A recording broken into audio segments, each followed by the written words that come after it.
Today we're going to be reading Attack of the Alien Species. What good readers do is that they learn to take their voice and change the rate of speed. And sometimes when you read, you're going to go very fast because of the story that you're reading for enjoyment, or sometimes in a more difficult text you may slow down so that you can understand. Rate of speed is just the way that you read a story for enjoyment. Attack of the Alien Species. Florida's Everglades is under attack. Human activity has altered the landscape. Waterways have been drained and rerouted to pave the way for development. As their habitat shrinks, many plants and animals have become endangered. People who have the responsibility of conserving this natural resource are blaming a surprising element. The invasion of alien species. No, space creatures have not landed in the Sunshine State. When wildlife experts talk about alien species, they mean plants and animals that are not native to a particular habitat. Why is this a problem?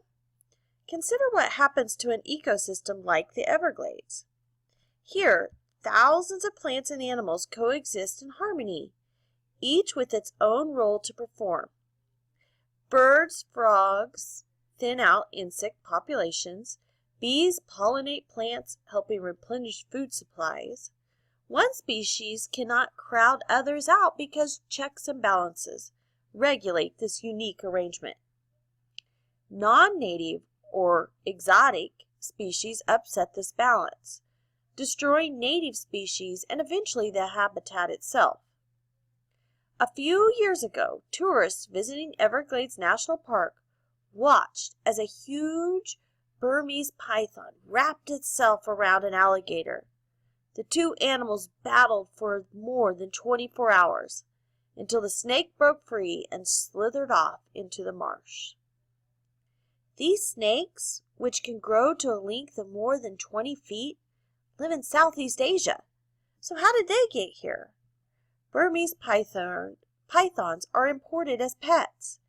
People may be attracted to the cute little hatchlings, but often many owners dump them when they get too big.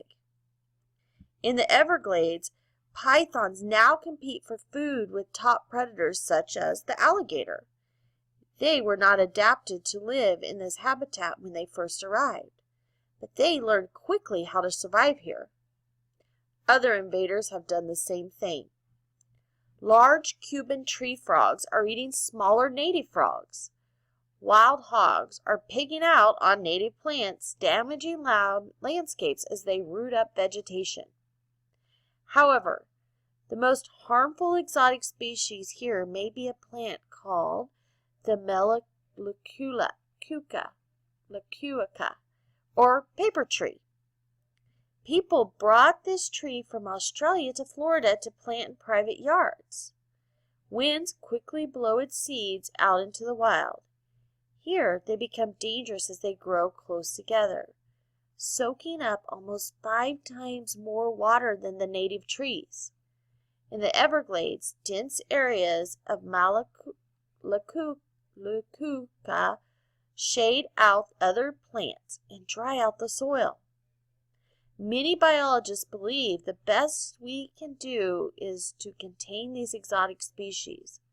Some national park guardians are asking for volunteers to help clear away invasive species. They also urge people to take these steps. Never release your pets into the wild. Avoid exotic species in your own garden. Urge your legislatures to vote for conservation methods that can help restore the Everglades.